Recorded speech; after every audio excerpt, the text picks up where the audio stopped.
اعوذ باللہ من الشیطان الرجیم بسم اللہ الرحمن الرحیم قال اللہ تعالی فی کلامہ المجید البرہان الرشید والفرقان الحمید وَإِذِ ابْتَلَىٰ إِبْرَاهِيمَ رَبُّهُ بِكَلِمَاتٍ فَأَتَمَّهُنَّ قَالَ إِنِّي جَاعِلُكَ لِلنَّاسِ إِمَامًا صدق اللہ مولانا العظیم وصدق رسولہ النبی الکریم ونحن علی ذالک من الشاہدین والشاکرین والحمد للہ رب العالمین وقال اللہ تعالی فی مقام آخر ان اللہ وملائکتہ یصلون علی النبی یا ایہا الذین آمنوا صلو علیہ وسلموا تسلیما۔ انتہائی معزز و محترم سامعین، ارباب اہل سنت، ادب خردگان نگاہ محبت، قرآن مجید برہان رشید سے سورہ بقرہ کی آیت نمبر 124 آپ کے سامنے تلاوت کی گئی۔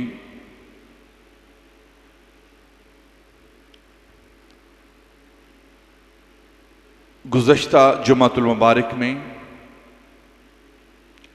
اسی آیت مبارکہ کو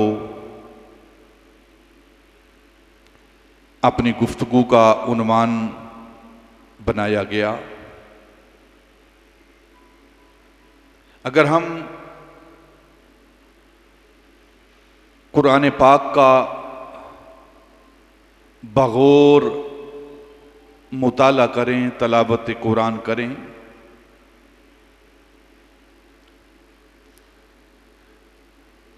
سورہ بقرہ کی آیت نمبر 124 سے لے کر جہاں پہلا پارہ ختم ہوتا ہے آیت نمبر 141 تک، اللہ رب العزت نے اپنے پیارے خلیل حضرت ابراہیم خلیل اللہ کا ذکر پاک کیا، اور پھر قرآن پاک کی 25 سورتوں کے اندر 2 کم 70 بار اللہ رب العزت نے اپنے پیارے خلیل حضرت ابراہیم کا نام لے کر ان کا ذکر کیا ہے۔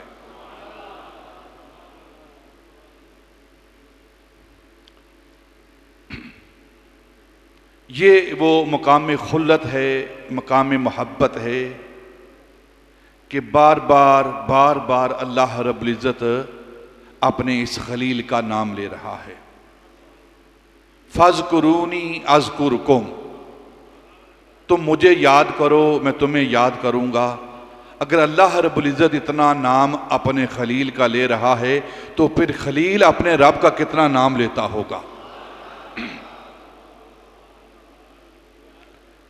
2 کم 70 بار اللہ رب العزت نے مختلف صورتوں کے اندر اپنے اس پیارے خلیل کا حضرت ابراہیم کا ذکر پاک کیا، نام لے کر ان کا تذکرہ کیا، اور اسی اللہ رب العزت کی سنت پر عمل کرتے ہوئے ہم بھی اللہ کے پیارے خلیل ان کا تذکرہ کر رہے ہیں۔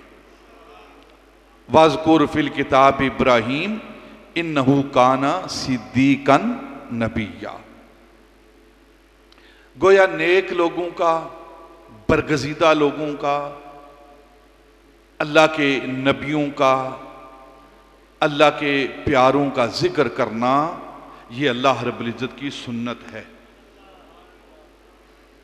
حضرت ابراہیم خلیل اللہ جد الانبیاء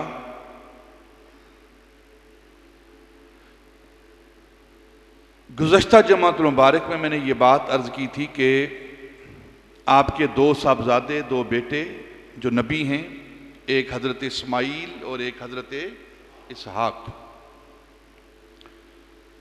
سارے کے سارے نبی آپ کے بعد حضرت عیسیٰ علیہ السلام تک وہ حضرت اسحاق کی اولاد سے،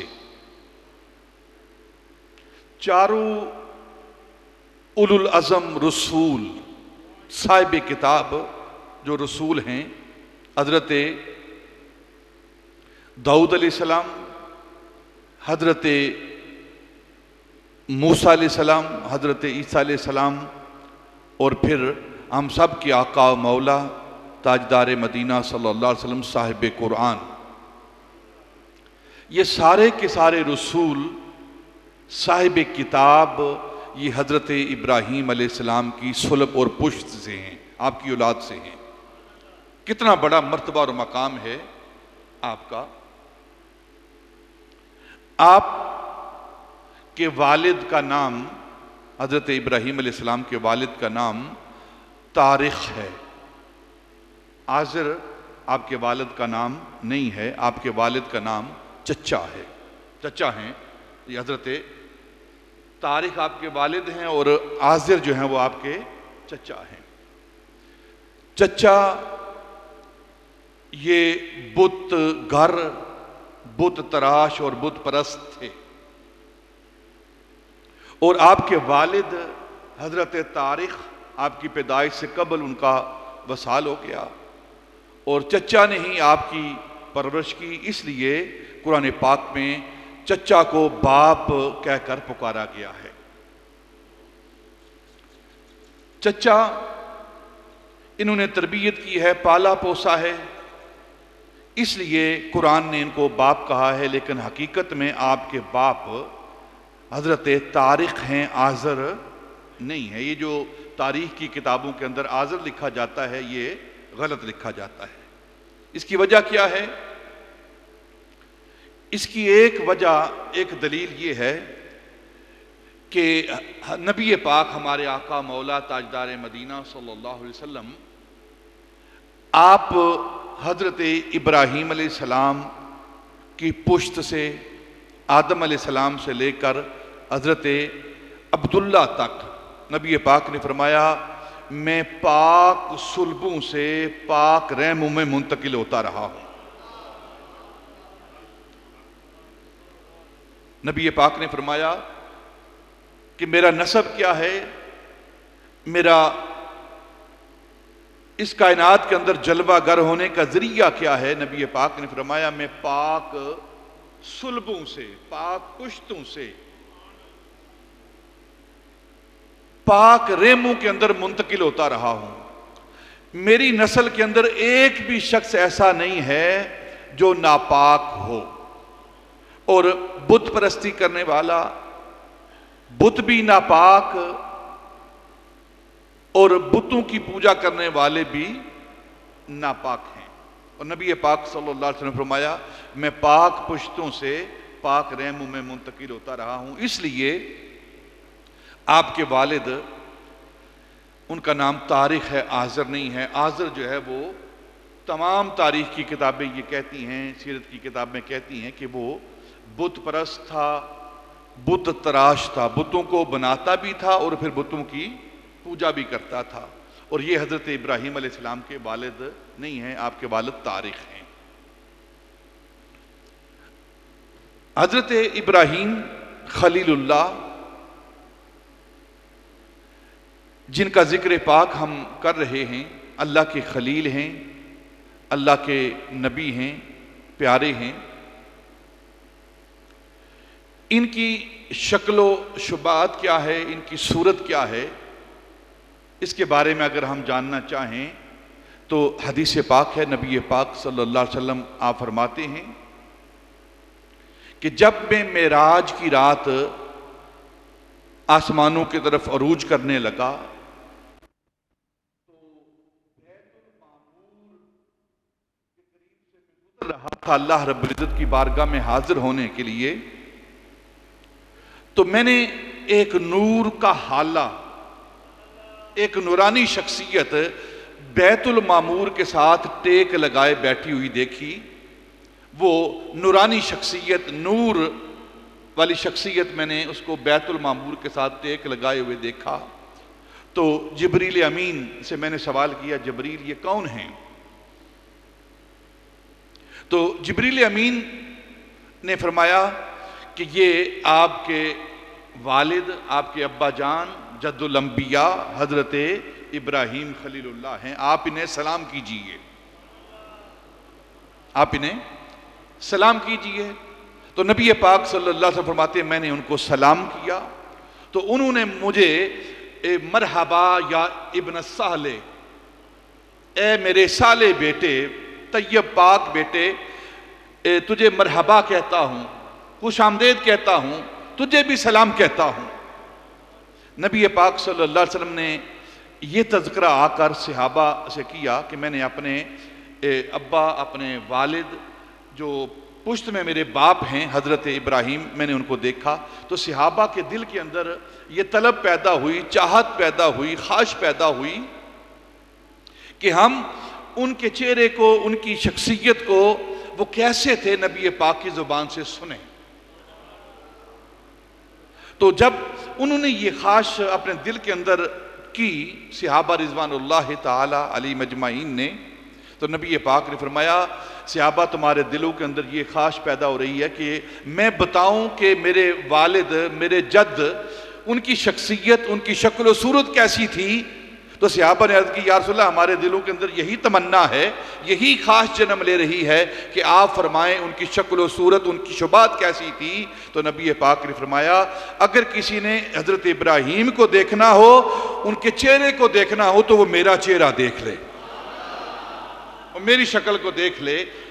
گویا میری شکل کو جو دیکھ رہا ہے وہ جد الانبیاء حضرت ابراہیم خلیل کی شکل کو دیکھ رہا ہے۔ اور پھر نبی پاک نے فرمایا کہ اگر کوئی جد الانبیاء حضرت ابراہیم خلیل اللہ کا سینہ دیکھنا چاہے، آپ کی چھاتی مبارک دیکھنا چاہے، تو وہ میرے ابو بکر کی چھاتی کو دیکھ لے۔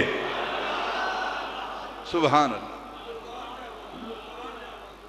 یہ وہ حضرت ابراہیم خلیل اللہ ہیں جن کے بارے میں نبی پاک فرمایا اگر ان کو دیکھنا ہو تو پھر وہ میرا چہرہ دیکھ لے، اور اگر کسی نے ان کا سینہ دیکھنا ہو تو وہ ابو بکر کے سینے کو دیکھے، کیونکہ ابو بکر کا سینہ وہ سینہ ہے جو سارے رازوں کا دفینہ ہے۔ ما سب اللہ فی صدری الا سببتہ فی صدر ابی بکر، نبی پاک فرماتے ہیں اللہ رب العزت نے جو کچھ میرے سینے میں ڈالا ہے میں نے وہ سارا کچھ محمد کے ابو بکر کے سینے میں ڈال دیا ہے۔ الا سببتہ فی صدر ابی بکر، وہ سارا کا سارا میں نے ابو بکر کے سینے میں ڈال دیا ہے۔ حضرت ابراہیم خلیل اللہ ہم ملت ابراہیمی ہیں۔ ہم کون ہیں؟ ملت ابراہیمی ہیں، امت نبی پاک کی ہیں، ہم امت نبی پاک کی ہیں اور ملت حضرت ابراہیم کی ہیں۔ ملت کا کیا معنی ہے؟ علامہ اقبال سے اگر پوچھا جائے کہ ملت کیا ہے تو اقبال کہتا ہے چیست ملت، چیست ملت اے کہ گوئی لا الہ،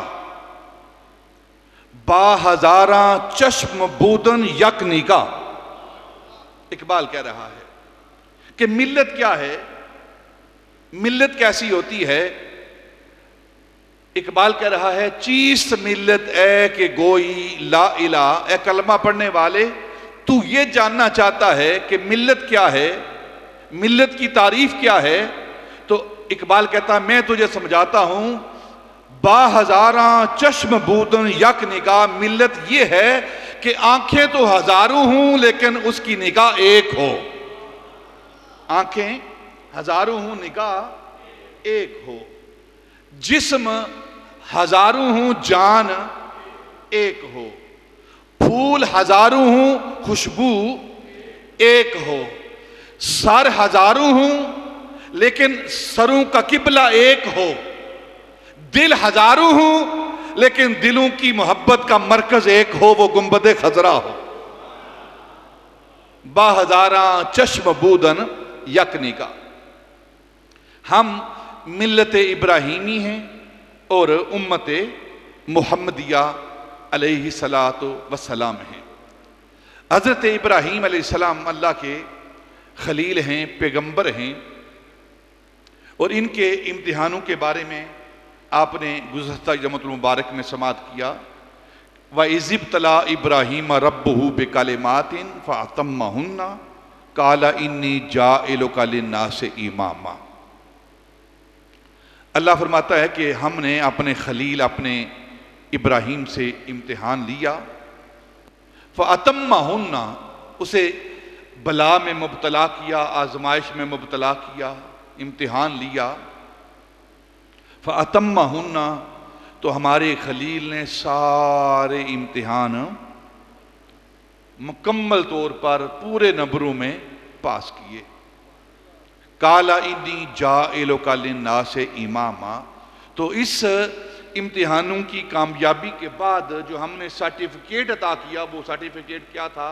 وہ امامت کا سرٹیفکیٹ تھا۔ یہاں اہل سنت کا جو عقیدہ ہے امامت کے حوالے سے، وہ بھی تھوڑا آپ سماعت کر لیں۔ امام کسے کہتے ہیں؟ اور اللہ رب العزت نے امامت کا جو درجہ، جو مرتبہ، جو مقام، جو ڈگری، جو سرٹیفکیٹ حضرت ابراہیم علیہ السلام کو عطا کیا، اس امامت کے بارے میں اہل سنت کا عقیدہ کیا ہے؟ امام کسے کہتے ہیں؟ امام جس کی اقتداء کی جائے، جس کی اقتداء کی جائے اسے امام کہتے ہیں۔ جس کے قول کی، فعل کی، امر کی اقتداء کی جائے، چاہے وہ انسان ہو، چاہے وہ کتاب ہو،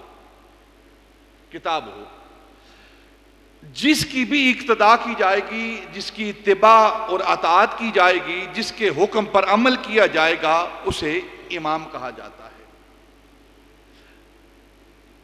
اس امامت کی نسبت اگر انبیاء کی طرف ہو، اگر نبی امام ہو، کیونکہ ہم نبیوں کی اتباع کرتے ہیں، رسولوں کی اتباع کرتے ہیں، پھر خلفائے راشدین کی اتباع کرتے ہیں، پھر ائمہ جو ہمارے فقہاء ہوئے ہیں، محدثین ہوئے ہیں، ان کی اتباع کرتے ہیں، اور پھر جو مساجد کے امام ہیں ان کو بھی امام کہتے ہیں، تو ان کی بھی ہم اقتداء اور اتباع کرتے ہیں۔ تو اس امامت کی جو اہل سنت کا عقیدہ ہے، کیا ہے؟ اہل سنت کا عقیدہ کیا ہے؟ اگر اس امامت کی نسبت انبیاء کی طرف ہو تو پھر اس نسبت کا حامل جو امام ہے، نبی ہے، وہ معصوم ہوتا ہے، وہ نبی معصوم ہوتا ہے، اس امامت کا حامل وہ معصوم ہوتا ہے۔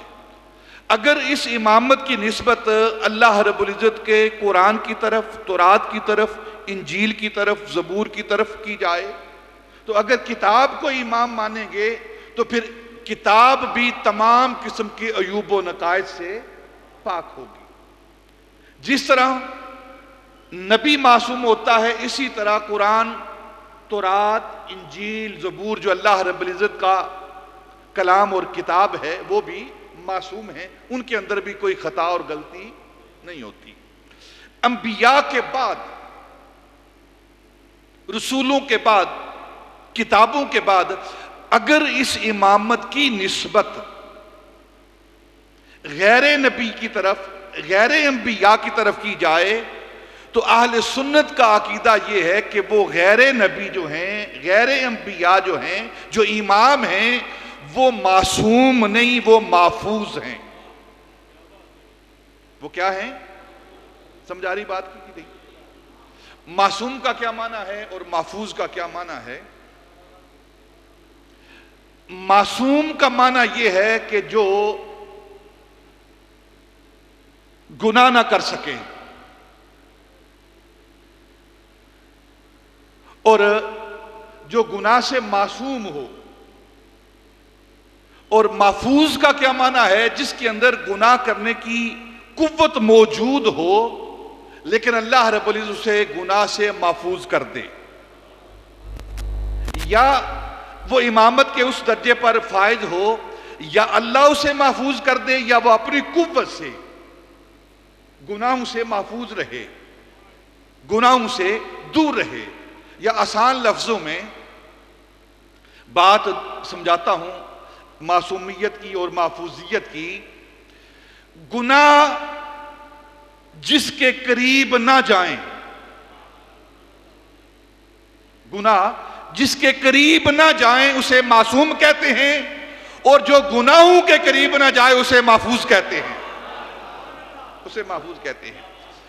اب انبیاء کے بعد جتنے بھی امام ہیں وہ چاہے خلفائے راشدین ہیں، حضرت ابوبکر صدیق، حضرت عمر فاروق، حضرت عثمان غنی، حضرت مولا علی شیر خدا رضوان اللہ تعالی علیہم اجمعین، چاہے وہ ائمہ اہل بیت اطہار ہیں، حضرت مولا علی سے لے کر حضرت امام مہدی تک جو ائمہ اثنا عشرہ جو 12 امام ہیں، چاہے وہ فقہ کے امام ہیں، چاہے وہ تصوف کے امام ہیں، ائمہ ہیں، چاہے وہ حدیث کے ائمہ ہیں، چاہے وہ باقی لوگ ہیں جن کی اقتداء کی جاتی ہے، یہ سارے کے سارے معصوم نہیں ہیں. ہمارا اہل سنت کا یہ عقیدہ ہے، یہ معصوم نہیں ہیں، یہ محفوظ ہیں. برعکس اہل تشیع کے شیعہ حضرات کے، شیعہ جو ہیں وہ جو ائمہ اثنا عشرہ ہیں ان کو بھی معصوم مانتے ہیں. لیکن اہل سنت کا نظریہ کیا ہے؟ اہل سنت کا عقیدہ یہ ہے کہ صرف انبیاء جو ہیں وہ معصوم ہیں، ان سے کسی غلطی کا، کسی خطا کا صدور، کسی گناہ کا صدور نہیں ہوتا، اور باقی جو لوگ ہیں، باقی کے جو ائمہ ہیں، ان سے گناہ کا صادر ہونا ممکن ہے. وہاں ناممکن اور یہاں ممکن ہے کہ ان سے گناہ ہو سکتا ہے، لیکن اللہ رب العزت نے انہیں اپنی قدرت سے محفوظ کر لیا ہے. اپنی قدرت سے انما یرید اللہ لیذھب عنکم الرجس اہل البیت، اللہ رب العزت نے اپنی قدرت سے انہیں محفوظ کر لیا ہے، اس لیے یہ محفوظ تو ہیں لیکن معصوم نہیں ہیں، ان سے گناہ کا صدور ہو سکتا ہے. یہ اہل سنت کا عقیدہ ہے. اور ائمہ اگر غیر نبی ہوں تو وہ محفوظ ہوتے ہیں، اور اگر وہ انبیاء ہوں تو وہ معصوم ہوتے ہیں.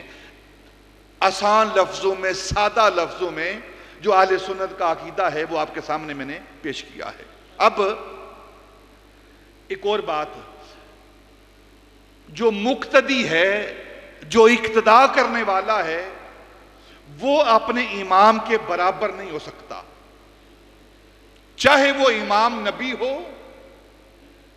چاہے وہ امام غیر نبی ہو، ان کے برابر نہیں ہو سکتا. دیکھیں جو امام ہے مسجد کا، نماز کا 2 رکعت کا امام، اس کے بارے میں آپ پڑھیں، فقہ کی کتابوں میں فقہا کو پڑھیں کہ جب وہ امام مصلی امامت پر کھڑا ہوتا ہے تو اب مصلی امامت پر کھڑا ہونے کے ساتھ ہی وہ دوسرے لوگوں سے ممتاز ہو جاتا ہے، جدا ہو جاتا ہے، وہ دوسرے لوگوں کے برابر نہیں رہتا. بے شک رشتہ ہو آپس میں کوئی،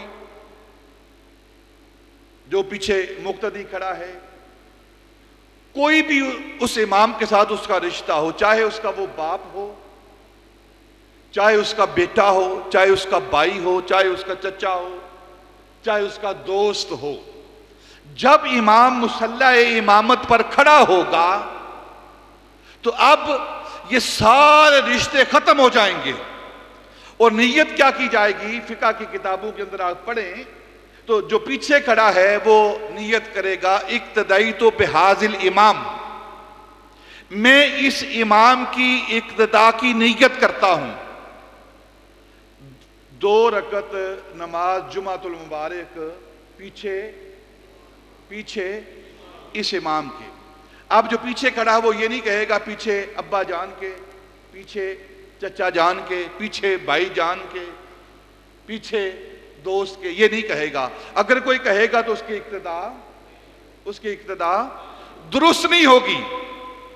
اس کی اقتدا درست نہیں ہوگی جب تک وہ اس کو اپنا امام نہ کہے کہ پیچھے اس امام کے جو 2 رکعت کا امام ہے، جس کو رسول اللہ نے عاریتاً نیابتاً اپنا مصلی دیا ہے، اگر وہ عام امام 2 رکعت کا امام مصلی پہ کھڑا ہو جائے تو وہ عام مقتدیوں کے برابر نہیں ہوتا.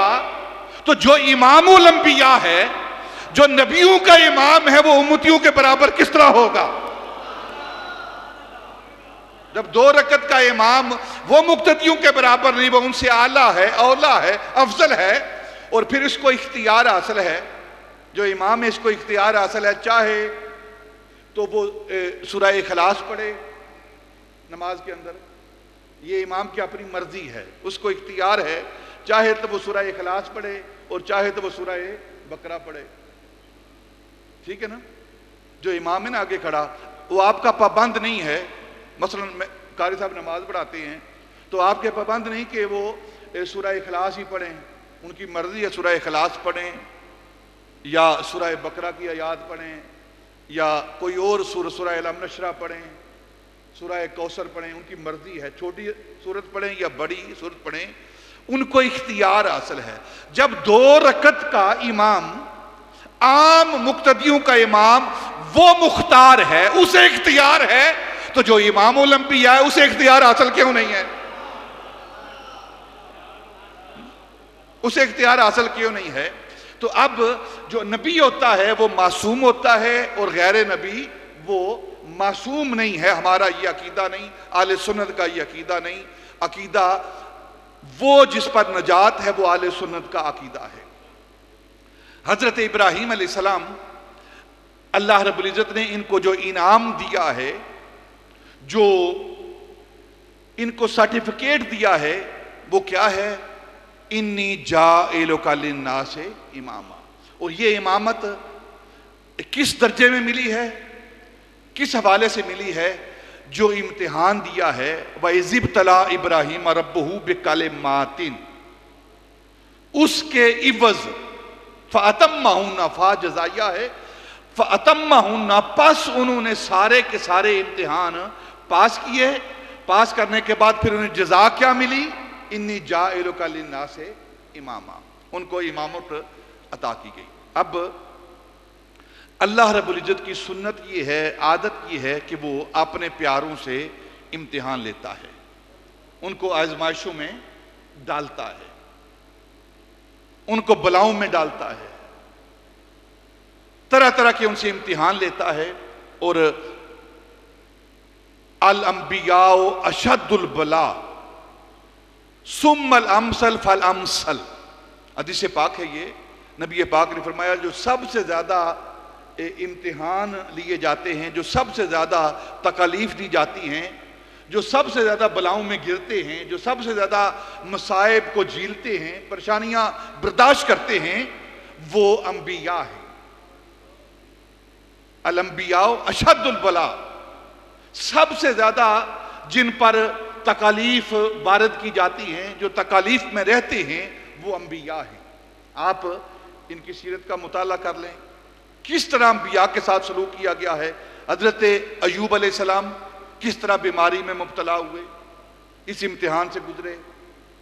حضرت ابراہیم علیہ السلام کن امتحانوں سے گزرے؟ 2 امتحان آپ نے گزشتہ جمعۃ المبارک میں سماعت کیے ہیں، ایک ہجرت کا اور دوسرا اپنے بیٹے ذبح کرنے کا. یہ 2 امتحان، تیسرا امتحان انشاءاللہ آج ذکر کریں گے ہم. حضرت ایوب علیہ السلام پھر اور دوسرے انبیاء جن کو آرے کے اوپر رکھ کر 2 لختوں کر دیا گیا ہے، چیر دیا گیا ہے. پھر خود تاجدار مدینہ صلی اللہ علیہ وسلم، ان کو کیسی کیسی تکالیف دی گئیں، جو طائف کے بازار کے اندر جو ان کو تکالیف دی گئیں، پتھر مارے گئے، جسم کو لولہان کیا گیا. ثم الامثل فالامثل، پھر اس کے بعد صحابہ کے ساتھ جو تکالیف، جو سلوک کیا گیا، جو رنج و علم کے پہاڑ ان پر گرائے گئے. حضرت سمیہ کو 2 لخت کیا گیا. صحابیہ ہیں نبی پاک صلی اللہ علیہ وسلم کی، کلمہ پڑھنے والی صحابیہ ہیں حضرت سمیہ رضی اللہ تعالیٰ عنہ، کلمہ پڑھنے کی پاداش میں نبی پاک کو اپنا رسول ماننے کی غلطی پر، اس گناہ پر جو کہ کافروں کے نزدیک گناہ ہے، انہیں کیا سزا ملی کہ 2 اونٹ لائے گئے اور ایک ٹانگ کو ایک اونٹ کے ساتھ باندھا گیا اور دوسری ٹانگ کو دوسرے اونٹ کے ساتھ باندھا گیا اور دونوں اونٹوں کو مخالف سمت دوڑا دیا گیا۔ الانبیاء اشد البلاء ثم الامثل فالامثل۔ صحابہ کے ساتھ حضرت بلال حبشی کے ساتھ کیا ہوا؟ ان کے جسم پاک پر دہتے ہوئے انگارے رکھے گئے۔ پھر اس کے بعد جو انبیاء کے جانشین ہوتے ہیں وہ علماء ہوتے ہیں، پھر علماء کے ساتھ کیسی کیسی تکالیف ان کو پہنچائی گئی۔ حضرت امام احمد بن حنبل کو پڑھ لیں آپ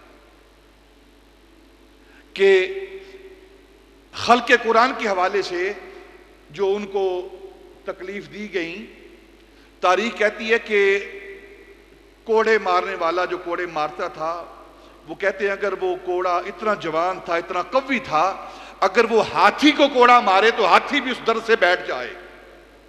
لیکن حضرت امام احمد بن حنبل ہر کوڑا کھانے کے بعد وہ واپس دیکھتے اور بادشاہ بکر سے کہتے اگر تو قرآن کو مخلوق مانتا ہے تو اس کے لیے اللہ کا فرمان اور نبی پاک کی حدیث میرے سامنے رکھ، تیرے قول کو میں نہیں مانوں گا۔ یہ تکالیف برداشت کی گئی ہیں۔ پھر حضرت امام ربانی تک آئیں، پھر جو بھی علماء ربانیین ہیں ان کو کس انداز میں تکالیف دی گئی ہیں۔ اور پھر نبی پاک صلی اللہ علیہ وسلم ارشاد فرماتے ہیں ما اوذی نبی قط کما اوذیت، کوئی نبی اتنا نہیں ستایا گیا جتنا میں ستایا گیا ہوں۔ اللہ رب العزت ان سے امتحان لیتا ہے، لیکن 2 نبی ہیں، 2 پیغمبر ہیں، 2 اللہ کے پیارے ہیں جو تمام انبیاء میں سب سے زیادہ جو ستائے گئے ہیں، جن سے امتحان لیے گئے ہیں، جن کو تکالیف دی گئی ہیں، جن پر مصائب و آلام کے پہاڑ گرے ہیں، وہ 2 نبی ہیں، وہ 2 پیغمبر ہیں۔ ایک حضرت خلیل کی ذات ہے اور ایک حضرت حبیب کی ذات ہے۔ ایک ابراہیم خلیل اللہ ہیں اور ایک محمد حبیب اللہ ہیں۔ یہ 2 ہستیاں ہیں جن کو اتنا ستایا گیا ہے، اتنا ستایا گیا ہے کہ باقی انبیاء کو اتنا نہیں ستایا گیا جتنا ان کو ستایا گیا ہے۔ دونوں سے امتحان لیے گئے ہیں۔ حضرت ابراہیم علیہ السلام نے بھی امتحان دیا ہے اور نبی پاک صلی اللہ علیہ وسلم نے بھی امتحان دیا ہے۔ حضرت ابراہیم خلیل اللہ وہ بھی مصائب آلام برداشت کرنے والے ہیں، اور حضرت محمد حبیب اللہ یہ بھی مصائب و آلام کو برداشت کرنے والے ہیں۔ انہوں نے بھی صبر کیا ہے اور نبی پاک نے بھی صبر کیا ہے۔ وہ بھی صابرین میں شمار ہوئے ہیں اور یہ بھی صابرین میں شمار ہوئے ہیں۔ اور پھر انہوں نے بھی ہجرت کی ہے، حضرت ابراہیم خلیل اللہ انہوں نے بھی ہجرت کی ہے اور نبی پاک صلی اللہ علیہ وسلم نے بھی ہجرت کی ہے۔ حضرت ابراہیم خلیل اللہ نے ہجرت کی ہے کنعان سے، بابل سے شام کی طرف، اور نبی پاک صلی اللہ علیہ وسلم نے ہجرت کی ہے مکہ المکرمہ سے مدینہ المنورہ کی طرف۔ وہ بھی مہاجر کہلائے اور یہ بھی مہاجر کہلائے۔ ان کی ہجرت کا ساتھی حضرت ابراہیم خلیل اللہ کی ہجرت کا ساتھی حضرت اسماعیل بنے، اور نبی پاک صلی اللہ علیہ وسلم کی ہجرت کے ساتھی سیدنا ابوبکر صدیق بنے۔ دونوں نے ہجرت کی ہے اور پھر آلام برداشت کیے ہیں، مصیبتیں برداشت کی ہیں، پریشانیاں برداشت کی ہیں، دکھ برداشت کیے ہیں، کیسے کیسے دکھ برداشت کیے ہیں، اور پھر ان پر صبر کیا ہے۔ اور پھر حضرت ابراہیم علیہ السلام کی سنت کیا ہے، ان کی جو امتحان ہے وہ کیا ہے، انہوں نے بکریاں چرائی ہیں۔ حضرت ابراہیم خلیل اللہ نے، انبیاء کی سنت ہے یہ، وہ بکریاں چراتے ہیں۔ حضرت ابراہیم نے بھی بکریاں چرائی ہیں اور نبی پاک نے بھی بکریاں چرائی ہیں۔ وہ بکریاں چراتے رہے ہیں وادی کنعان میں، اور نبی پاک صلی اللہ علیہ وسلم بکریاں چراتے رہے ہیں وادی کنعان فاران میں۔ یہ فاران کی وادی میں بکریاں چراتے رہے ہیں۔ اور پھر حضرت ابراہیم علیہ السلام نے قربانی دی اور خود نبی پاک صلی اللہ علیہ وسلم نے بھی قربانی دی۔ فرق کیا ہے؟ انہوں نے قربانی دی اپنے بیٹے حضرت اسماعیل کی مینا کے اندر، اور نبی پاک صلی اللہ علیہ وسلم نے قربانی دی اپنے بیٹے حسین کی کربلا کے اندر، وہ مینا کے اندر قربانی ہو رہی ہے اور یہ کربلا کے اندر قربانی ہو رہی ہے، اور نتیجہ کیا نکل رہا ہے کہ انہیں امامت کا سرٹیفکیٹ، انسانیت کا امام بنایا جا رہا ہے قربانی دینے کے بعد، قربانی دینے کے بعد انہیں امام بنایا جا رہا ہے، اور نبی پاک صلی اللہ علیہ وسلم کو قربانی سے پہلے ہی امام بنایا جا رہا ہے۔ ابراہیم نے قربانی دی، انہیں امام بنایا انسانیت کا، اور نبی پاک صلی اللہ علیہ وسلم کو امام بنایا گیا نبیوں رسولوں کا۔ اور پھر قرآن کہتا ہے کہ ابراہیم علیہ السلام ان کو امامت کا سرٹیفکیٹ دیا گیا، اور جس جگہ حضرت ابراہیم علیہ السلام نے قدم رکھا، وَاتَّخِذُوا مِن مَّقَامِ إِبْرَاهِيمَ مُصَلَّى، کہ جس جگہ ابراہیم نے قدم رکھا وہ جگہ مصلی بن گئی، اور جہاں پیارے آقا تاجدار مدینہ نے قدم رکھا وہ عرش معلیٰ بن گئی۔ دونوں ہستیوں نے امتحان دیا ہے، اور قیامت تک ان کی امتحانوں کی دھوم مچی ہوئی ہے، اور جو اللہ رب العزت نے انہیں انعام دیے، وہ انعام کیا ہے؟ ایک کو حبیب بنا لیا اور ایک کو خلیل بنا لیا۔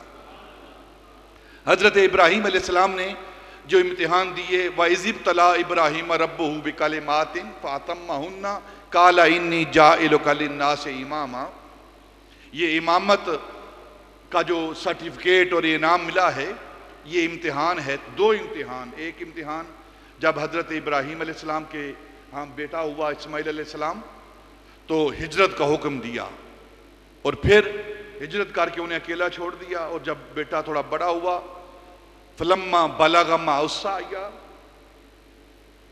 جب وہ تھوڑا چلنے پھرنے کے قابل ہوا، تو قال یا بنی انی اری فی المنام انی اذبحک فانظر ماذا تری، قال یا ابت افعل ما تؤمر ستجدنی انشاءاللہ من الصابرین۔ بیٹے نے یہ جواب دیا، خواب دیکھا بیٹا میں تجھے ذبح کر رہا ہوں، فرمایا ابا جان اگر آپ نے خواب دیکھا ہے تو پورا کیجئے، میں کون سا آپ کے خوابوں کا منکر ہوں، انبیاء کے خواب بھی وحی ہوتے ہیں، آپ عمل کیجئے، اور رہی بات میری تو انشاءاللہ آپ دیکھیں گے مجھے صبر کرنے والا پائیں گے۔ یہ امتحان دیا۔ اب بیٹے کا امتحان ہو گیا، ہجرت کا امتحان ہو گیا، مال کا امتحان ہو گیا، اب جان کا امتحان ہے، اور سب سے پیاری چیز جو انسان کے لیے ہوتی ہے اس کی اپنی جان ہوتی ہے۔ اب حضرت ابراہیم علیہ السلام کی اپنی جان کا امتحان ہے۔ نمرود نے حکم دیا کہ آگ جلاؤ، تاکہ ہمارا جو منکر ہے ابراہیم خلیل، جو ہماری سلطنت کو نہیں مانتا، ہماری حکمرانی کو نہیں مانتا، اس کو ہم سزا دیں۔ تو حضرت ابراہیم خلیل اللہ کو جلانے کے لیے، آگ میں پھینکنے کے لیے نمرود کے حکم پر، جو بادشاہ وقت تھا اس وقت، آگ جلانے کا اہتمام کیا گیا۔ تاریخ، سیرت، تفاسیر کی کتابوں کا مطالعہ کریں تو تفاسیر کہتی ہیں کہ 40 دن لگاتار گورنمنٹ کی طرف سے، حکومت کی طرف سے حکم دیا گیا کہ ہر فرد، چھوٹا بڑا بوڑھا جوان عورت مرد، ہر ایک جنگل سے لکڑیاں اکٹھا کرے گا، ہر فرد لکڑیاں اکٹھی کرے وہ، اور 1 مربع میل جگہ کو بنایا گیا، 45 فٹ اونچی دیواریں کی گئیں، اس کے اندر لکڑیاں پھینکی گئیں۔ جب وہ لکڑیوں سے سارا احاطہ جگہ بھر گئی، پھر حکم دیا کیا کہ جس کے گھر کے اندر گھی ہے، تیل ہے، وہ سارا لے کر آئے، اور سارے 6 لاکھ کی آبادی تھی اس وقت، ان لوگوں نے اپنے گھروں سے تیل، جو بھی ان کے پاس گھی وغیرہ تھا، جو کچھ بھی تھا آگ جلانے کے لیے، وہ سب لے کر آئے اور اس احاطے کے اندر انہیں ڈال دیا۔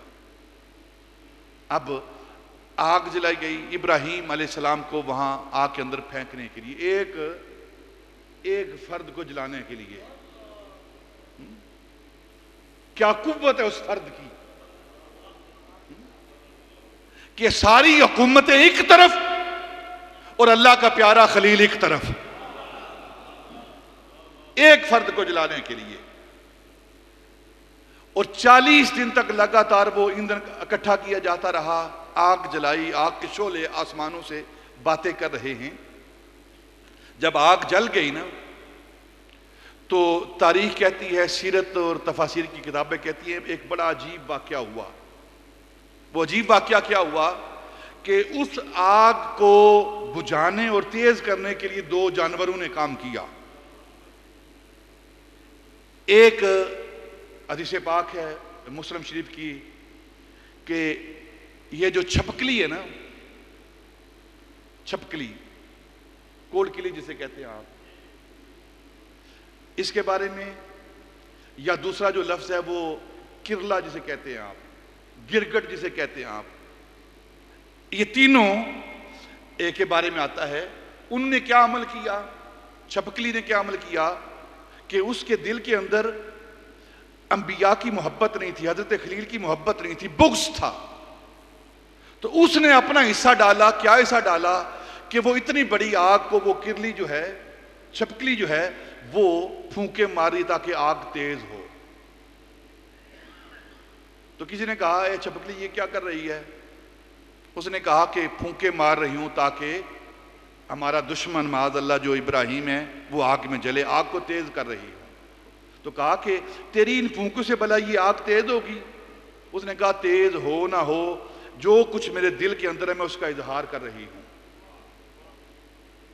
اب کچھ لوگ ہر حوالے میں، ہر مقام پر، ہر مہینے میں نبی پاک کی عزت رفعت ذکر کرتے ہیں، نبی پاک کی شان کرتے ہیں، وہ بیان کرتے ہیں۔ جو بھی موقع ہو وہ ہر وقت نبی پاک کی افضلیت، ان کی شان و شوکت کو بیان کرتے ہیں۔ کوئی بھی واقعہ ہو اس سے نبی پاک کی شان نکالتے ہیں۔ تو اب کسی ایک واقعہ سے نبی پاک کی شان بلند ہو یا نہ ہو، لیکن اس کی نیت جو ہے وہ کیا ہے؟ وہ اپنی محبت کا اظہار کر رہا ہے کہ واقعہ کوئی بھی ہو، لیکن اپنی محبت کا اظہار کر رہا ہے کہ کسی واقعہ سے میں اپنے نبی کی شان کو بلند کر رہا ہوں۔ اور دوسری طرف کچھ لوگ ہیں، کوئی بھی واقعہ ہو، شان والا واقعہ ہو، بڑے سے بڑا واقعہ ہو، اس کے اندر وہ کسر شان نکالتے ہیں کہ اس میں کوئی مرتبہ نہیں، کوئی مقام نہیں، کوئی علم نہیں ہے۔ تو وہ بھی جو ان کے اندر بغض ہے اس کا اظہار کرتے ہیں، اس چھپکلی کی طرح۔ تو جو نبی پاک کی شانیں دیکھ کر کسر شان کرے وہ چھپکلی کی طرح ہیں، اور چھپکلی بھی یہی کام کر رہی ہے۔ اور حکم یہ ہے، نبی پاک نے فرمایا، بخاری کی حدیث پاک ہے کہ تم جہاں بھی چھپکلی کو دیکھو اس کو فوراً مار دو، اس کے مارنے پر تمہیں 10 نیکیاں ملیں گی۔ اور حدیث پاک میں آتا ہے کہ سیدہ طیبہ طاہرہ سیدہ عائشہ صدیقہ بنت صدیق، محبوبہ محبوب خدا رضی اللہ تعالی عنہ، آپ نے ایک نیزہ رکھا ہوا تھا۔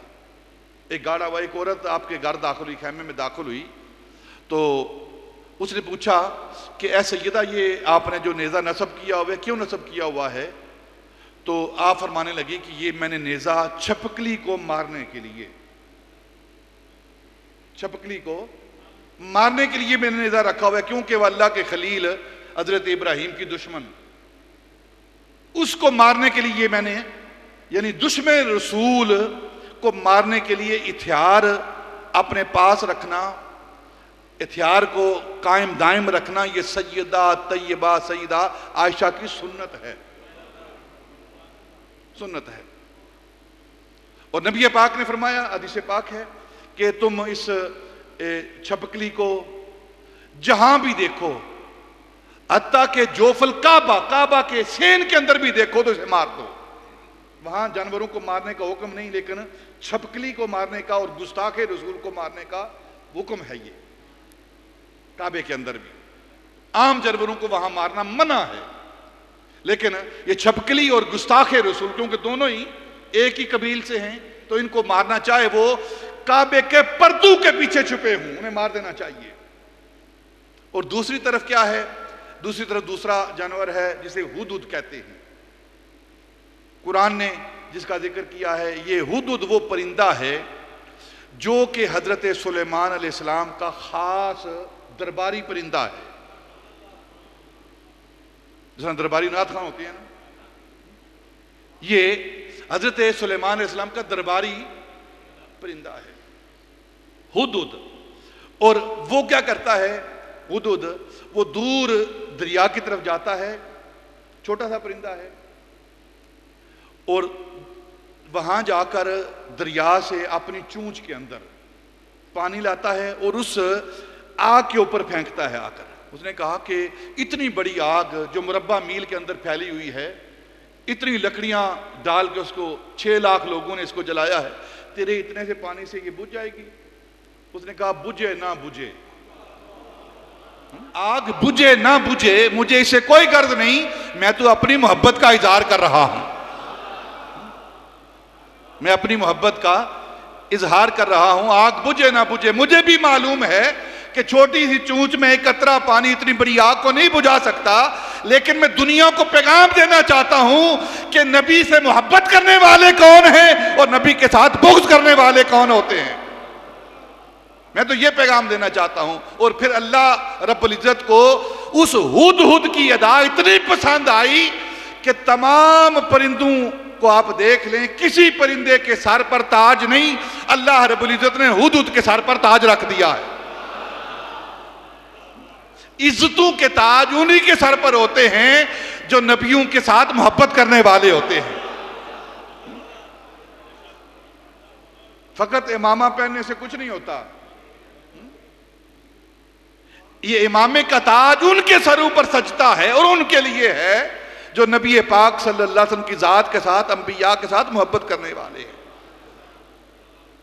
ورنہ مکے کے کافر بھی امامے اور پگے باندھتے تھے،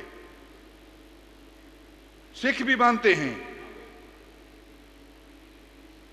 جن کے سینوں کے اندر نبی پاک کی، انبیاء کی محبت ہے، یہ امامے انہیں نفع دیں گے، ان کے لیے تاج سجتے ہیں۔ یہ اللہ رب العزت نے اس ہدہد کو یہ مرتبہ دیا، مقام دیا کہ اس کے سر پر تاج رکھ دیا۔ اور پھر حضرت سلیمان علیہ السلام کا درباری پرندہ بنایا، ان کا خاص رازداں بنایا، پھر ان کا نمائندہ اور پیغام لے کر جانے والا اس ہدہد کو بنایا۔ قرآن پڑھیں آپ سارا۔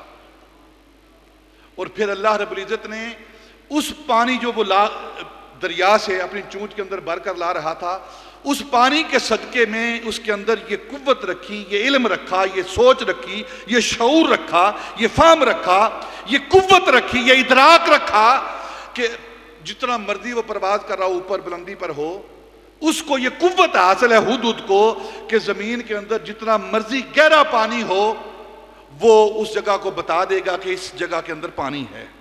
یہ نظر رکھی ہے اللہ رب العزت نے، اس کی نظر کے اندر یہ وسعت اللہ نے عطا کی ہے۔ دونوں جانور اپنی اپنی محبتوں کا، اپنی اپنی بغض کا اظہار کر رہے ہیں، ایک بغض کا اظہار کر رہا ہے اور دوسرا محبت کا اظہار کر رہا ہے۔ اب اس آگ کے اندر حضرت ابراہیم علیہ السلام کو جب پھینکا جانے لگا تو اب کس طرح پھینکیں؟ 45 فٹ اونچی دیوار ہے، 1 مربع میل ہے، آگ جا رہی ہے، تو ابراہیم کو کس طرح پھینکے؟ تو سیرت کی کتابیں کہتی ہیں کہ شیطان آیا انسانی شکل میں اور اس نے آ کر نمرود کو مشورہ دیا کہ جس طرح یہ منجیق ہوتی ہے، منجنیق، جس کے اندر گولا رکھ کے، پتھر رکھ کے پرانے وقتوں میں اندر جسے توپ کہتے ہیں آپ آج کے لیٹسٹ دور میں،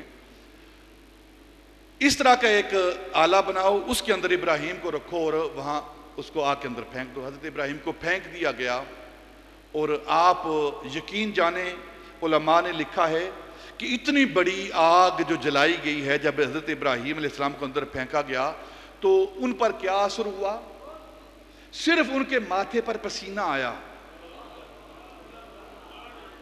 صرف ان کے ماتھے پر پسینہ آیا، اور اللہ رب العزت نے جبریل کو بھیجا، جبریل جا، بے شک تو بڑا برگزیدہ ہے، فرشتوں کا استاد ہے، امام ہے، لیکن تیری ڈیوٹی یہ ہے کہ جا کر میرے خلیل ابراہیم کے ماتھے کا پسینہ صاف کر۔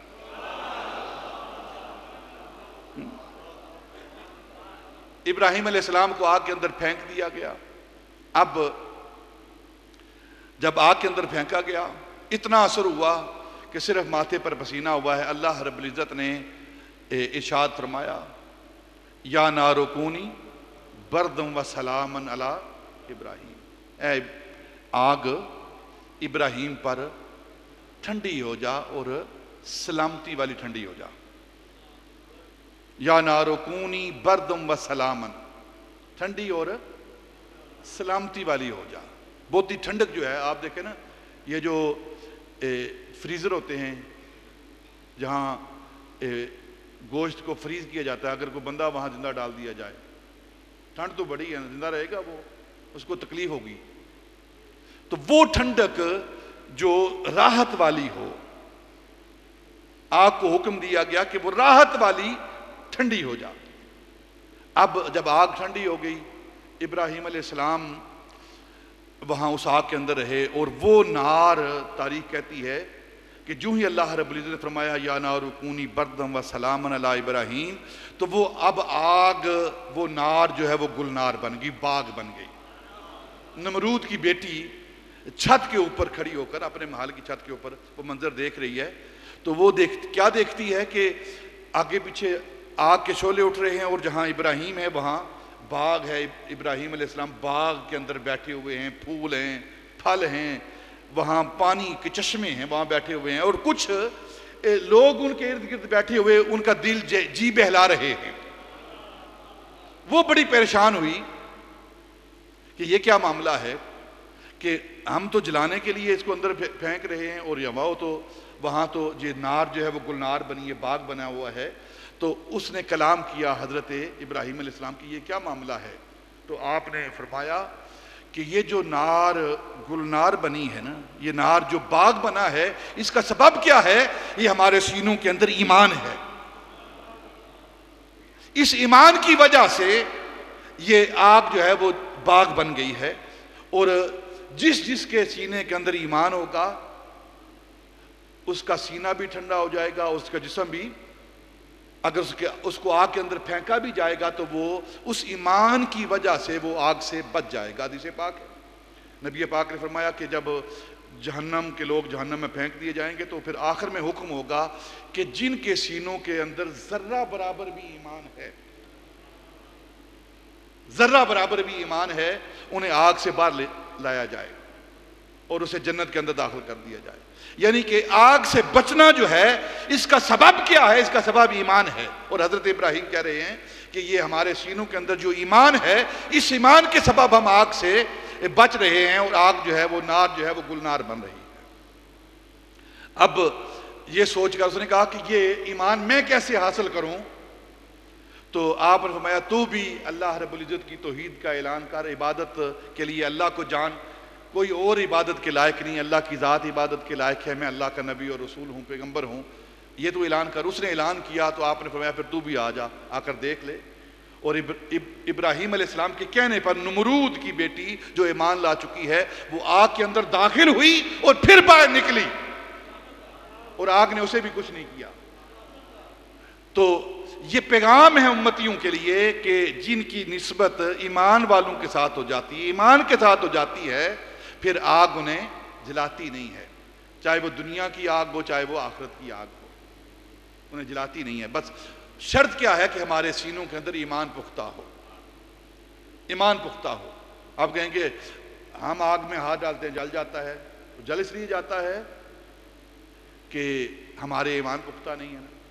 جن کے ایمان پختہ تھے انہوں نے آگ کے اندر چھلانگیں لگائی ہیں، تاریخ کو پڑھیں، آگ کے اندر چھلانگیں لگا کے پھر وہاں سے گزر گئے ہیں، اور آگ نے ان کو چھوا تک نہیں ہے، کیونکہ ان کے ایمان پختہ تھے۔ ہمیں بھی اپنے ایمانوں کو پختہ کرنا ہے اگر آخرت کی آگ سے ہمیں بچنا ہے، اور یہ ایمان یہ انبیاء کی بارگاہوں سے ملتا ہے۔ اب جب یہ آگ نار گلنار بن گئی، باغ بن گیا، نعمتیں ملنے لگی، تو حضرت ابراہیم علیہ السلام خلیل اللہ، صاحب شرح تعارف حضرت علامہ ابو بکر کلابازی، اس امت کے عظیم ولی ہوئے ہیں، انہوں نے ایک بڑی عجیب بات لکھی ہے۔ کہتے ہیں کہ لوگوں نے دیکھا، اور فرشتے جو ارد گرد ان کی خدمت کے لیے موجود تھے، انہیں دیکھا کہ اس باغ کے اندر جہاں ہر طرح کی نعمتیں ہیں، وہاں ساری نعمتیں ہونے کے باوجود حضرت ابراہیم خلیل اللہ آنسو بہا رہے ہیں، رو رہے ہیں۔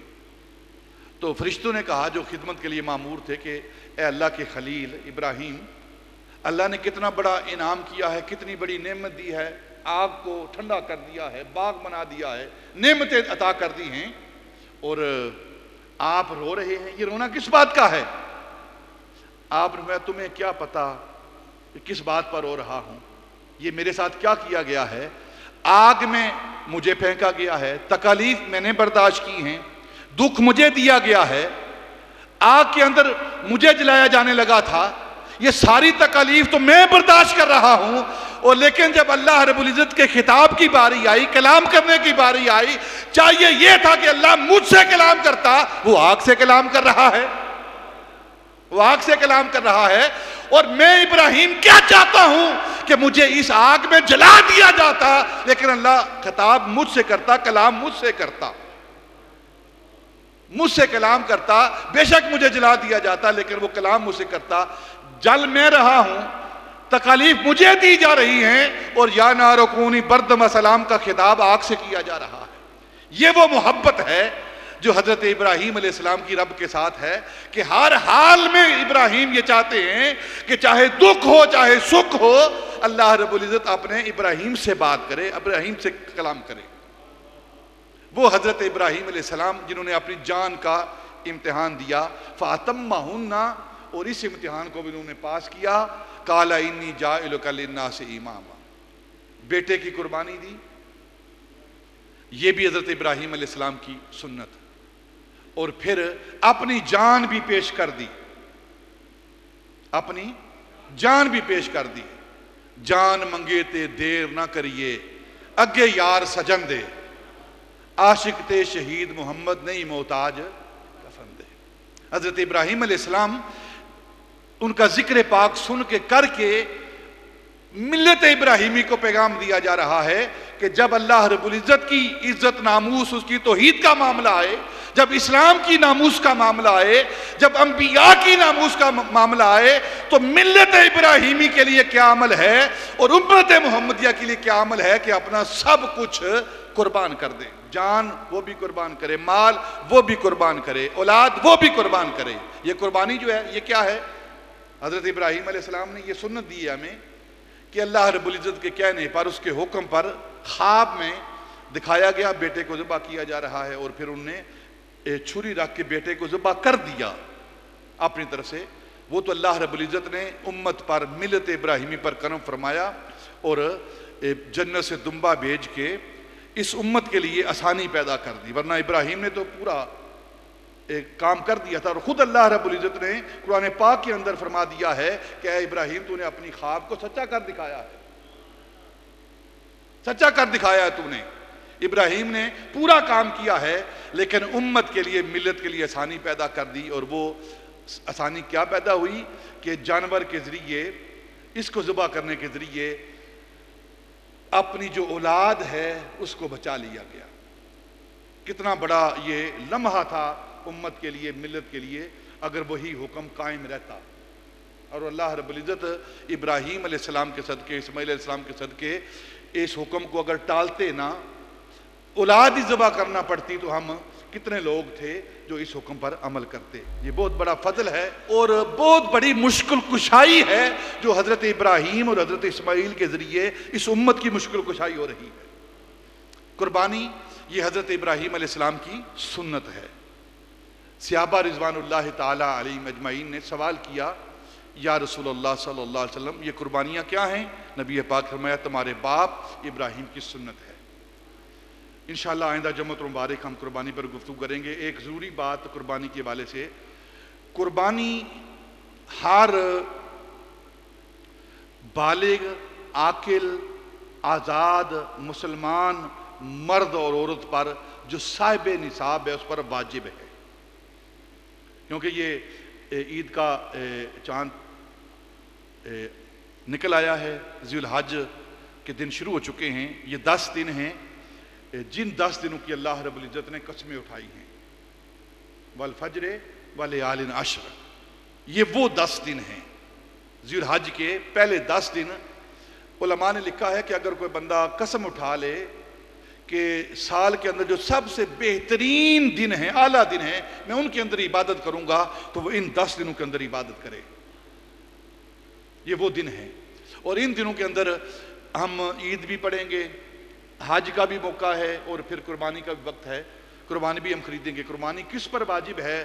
ہر مسلمان عاقل بالغ مرد عورت مقیم صاحب نصاب۔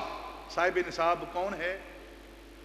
جس پر زکوٰۃ فرض ہوتی ہے وہ صاحب نصاب ہے۔ لیکن دونوں کے اندر فرق کیا ہے؟ جب زکوٰۃ کی فرضیت ہوگی تو اس کے لیے ایک شرط اور ہے، وہ ہے ہولان ہول، یعنی کہ اس مال پر پورا سال گزرا ہو، جس مال کی ہم نے زکوٰۃ دینی ہے اس پر پورا سال گزرا ہو۔ لیکن یہاں قربانی کے لیے پورے سال کے گزرنے کی شرط نہیں ہے۔ اگر کسی کے پاس 2 دن 1 دن پہلے بھی مال آ جاتا ہے جو کہ اتنا مال ہے جس سے وہ صاحب نصاب ہوتا ہے، تو اس پر قربانی واجب ہے۔ اور نبی پاک نے فرمایا جس پر قربانی واجب ہو اس کے باوجود وہ قربانی نہ دے تو اسے کوئی حق نہیں پہنچتا کہ وہ ہماری عیدگاہوں کے اندر آئے، وہ آ کر ہمارے ساتھ عید پڑھے۔ وہ انشاءاللہ اس قربانی کی سنت پر آئندہ جمعۃ المبارک ہم گفتگو کریں گے۔ وما علینا الا البلاغ۔